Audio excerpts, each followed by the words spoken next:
Garraiolari honek urteak daramatza egunean 8 orduz paketeak jasotzen eta batetik bestera eramaten. Bizkarreko mina, klaro, beti normala da, ni lunbao asko atakatzen hau. Hernia txikiren bat, abere txikiren bat bizkarrean, eta...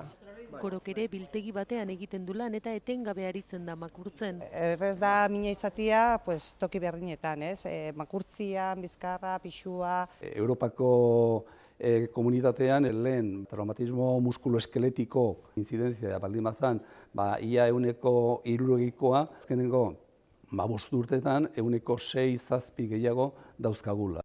Hilean 1000 kasu inguru bideratzen dituzte, horietatik 400 lunbagoa, zerbikalak eta sorbaldako lokadurak. Lanbide askotan absentismoaren arrazoi nagusietakoa da.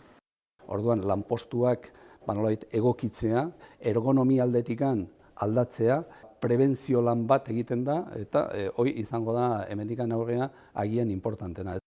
Bulegoko lanetan edo ordenagailu aurrean eserita ordu asko egin behar ditugun lanbideetan ere oso ohikoa da bizkarreko mina edukitzea. Halakoak saihesteko modu egokian eserita egotea komeni da, baina 40 minututik behin jeiki eta luzaketa txiki batzuk egitea ere gomendatzen dute.